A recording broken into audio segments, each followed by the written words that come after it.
Vous êtes chez Tartampion, salut à tous. Et voici Lumens. C'est un jeu pour 2 à 4 joueurs à partir de 8 ans pour des parties d'environ 30 minutes. Alors dans Lumens, les joueurs vont tenter de poser leur jeton lumière le plus possible dans les salles afin de gagner un maximum de majorité d'ici la fin de partie. Là, je vous ai montré le plateau à 2 joueurs. Alors, qu'est-ce que sont les salles? Eh bien, ce sont toutes les cases comme ceci, les pièces qui sont avec des cases plus claires. Les cases bleu foncé ne sont que des passages. On va avoir en début de partie 24 jetons qui sont comme ceci. Donc vous allez avoir 8 jetons avec un 1 d'un côté et un 6 de l'autre, 8 jetons avec un 5 et de l'autre côté un 2 et 8 jetons avec un 4 et de l'autre côté un 3. Tous ces jetons sont mis à l'intérieur d'un sac en tissu comme ceci en début de partie et bien mélangés.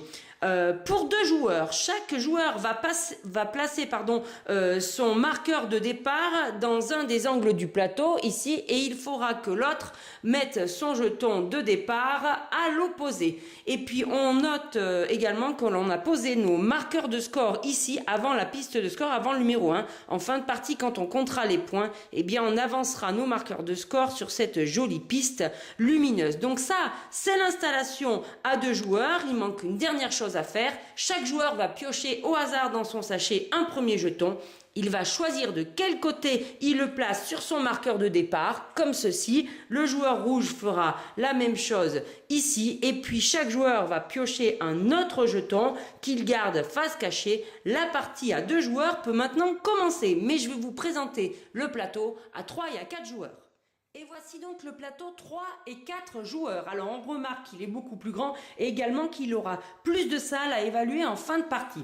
Ici je vous ai fait une installation à 3 joueurs. Alors on a mis un joueur en haut à droite, un joueur ici au milieu de cette case-là, qui se trouve au milieu du plateau, et un en bas à droite. Ça, avec les jetons correspondants sur la piste de score. Ça, c'est pour 3 joueurs. Mais si on veut rajouter un joueur supplémentaire et jouer à 4, eh bien tout simplement, on va mettre un joueur dans cet angle, et le quatrième, là, le jaune, va rentrer ici dans l'angle, et il placera son jeton de scoring ici avec les autres. Donc voilà. On est prêt pour commencer la partie. Alors justement, comment est-ce qu'on va jouer dans Lumens? C'est bien très simplement, à votre tour de jeu, vous allez faire 2 actions. Premièrement, poser un de vos jetons sur le plateau de jeu selon quelques règles quand même. Et ensuite, en piocher un nouveau mais secrètement pour commencer à réfléchir au tour suivant. Et c'est comme ça que vous passerez le tour au joueur suivant et ainsi de suite et ça reviendra à vous. La partie se termine dès qu'aucun joueur ne peut plus poser de pion sur le plateau ou dès qu'un joueur n'a plus de pion dans son sac et du coup ne peut plus rien poser. On stoppe tout de suite et on compte les points de victoire que l'on marque sur la piste de score qui est tout autour du plateau de jeu. Comment peut-on poser son jeton lumière? Eh bien, la case où l'on va poser son jeton lumière dépend des autres jetons à notre couleur déjà posés. Ici, le jaune a démarré la partie avec un 5. On va devoir compter 5 cases à partir de ce jeton-là. 1, 2, 3, 4, 5. Voilà une première possible case d'arrivée. On part toujours en ligne droite, jamais en diagonale, mais après on peut partir dans plusieurs directions. Donc on pourrait le poser ici à l'horizontale ou là-haut à la verticale si je compte 5 cases. Donc ça me donnerait 1, 2, 3, 4, 5. Je pourrais poser également le jeton ici. Et à ce moment-là, si je décide de le mettre là, je choisis ensuite le côté du jeton utilisé, le 6 ou le 1. Ça sera votre stratégie qui le définira. Admettons, je pose ici, je termine mon tour en piochant le jeton suivant et ensuite, c'est aux autres joueurs de jouer. Mon tour revient et maintenant, j'ai la possibilité de partir des 2 jetons de départ, enfin, des 2 jetons jaunes déjà posés pour pouvoir poser mon 3e jeton. Et ainsi de suite, donc on aura de plus en plus de possibilités. Alors, il y a quand même quelques règles à respecter. Admettons, je décide de partir maintenant de ce jeton-là. Donc, comme on l'a dit, il faut compter 6 cases. 1, 2, 3, 4, 5, 6. Donc là, c'est bon. Mais s'il y avait un joueur entre mon pion de départ et la case d'arrivée où je voudrais poser le jeton, eh bien, je ne peux pas sauter par-dessus. Donc, je ne pourrais pas partir dans cette direction avec le chiffre 6. Et ça serait la même chose si il y avait un pion qui m'appartient. Il me faut 6, mais 6 libres. En revanche, si un pion se trouve sur la case d'arrivée où je vais poser mon jeton, là, je vais pouvoir l'installer. Allez, on regarde. 1, 2, 3, 4, 5, 6. Vous voyez, admettons, on a ça qui est fait comme ça. Eh bien, si je veux partir du 6 ici, je compte 6 cases et je pose mon jeton par-dessus celui d'un joueur. Je peux même éventuellement le poser par-dessus un pion à moi qui était déjà installé. Ça peut avoir un intérêt pour les déplacements et surtout pour les majorités dans les salles.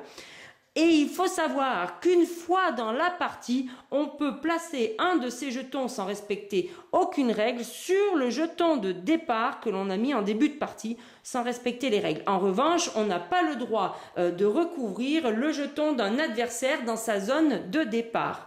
Et puis surtout, j'ai dit qu'on avait le droit de recouvrir, mais on ne pourra pas le faire plus de 2. Il n'y a jamais plus de 2 jetons par case. Et bien maintenant, on va voir comment est-ce qu'on score les points dans l'Humens. Et voici une fin de partie à 4 joueurs. Regardez, il n'est pas beau notre plateau tout coloré?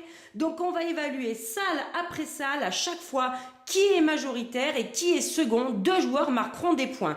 On commence tout de suite avec la salle tout là-haut. Alors on compte également la salle où il y a les points de départ des joueurs de début de partie. On additionne tout simplement tous les points de chaque couleur. Ici jaune à 6 et 2 points, ça lui fera donc un total de 8 points. Vert à 5 et rouge à 3. Eh bien c'est jaune qui remporte la première place, il marque donc 4 points. Le second c'est vert, il marque 2 points. Tant pis pour rouge, il ne marquera pas. Donc on avance les marqueurs de score ici sur la piste. Jaune à 4 points, 1, 2, 3, 4. Et vert à 2 points puisqu'il est second, 1, 2. On continue comme ceci, salle après salle. Alors, il peut y avoir parfaitement une seule couleur dans une salle, peu importe. Et puis, la taille des salles n'offre pas plus ou moins de points. C'est juste que vous serez plus ou moins nombreux à avoir une chance d'y accéder. Ici, violet est tout seul. Bon, c'est peut-être un peu rare, mais admettons. Eh bien, il remporte tout seul les 4 points. On avance son score à lui aussi sur la piste de score. Alors, que se passe-t-il quand des joueurs sont à égalité pour la première place? Ici, c'est le cas. Jaune à 6 et vert à 6. Violet n'a que 5, il est second. Ils sont tous les deux à égalité. Eh bien, ils remportent tous les deux 4 points. 1, 2, 3, 4 pour vert et 1, 2, 3, 4 pour jaune. Mais du coup, on ne donne pas la seconde place. En revanche, si les joueurs sont à égalité pour la seconde place, donc c'est le cas ici, eh bien la première place est attribuée. Donc ici c'est jaune qui est en premier, il remporte 4 points. 1, 2, 3, 4, décidément jaune est trop fort. Et violet et vert sont à égalité, ils remportent tous les deux 2 points. 1, 2, 1, 2. Et puis qu'on fait comme ça, de salle en salle, jusqu'à avoir décompté toutes les salles. Vous voyez, celle-là aussi, elle est très recherchée, mais vous serez nombreux à y aller. Et bien voilà comment on compte les points à l'Humens. Celui qui a le plus de points de victoire remporte la partie.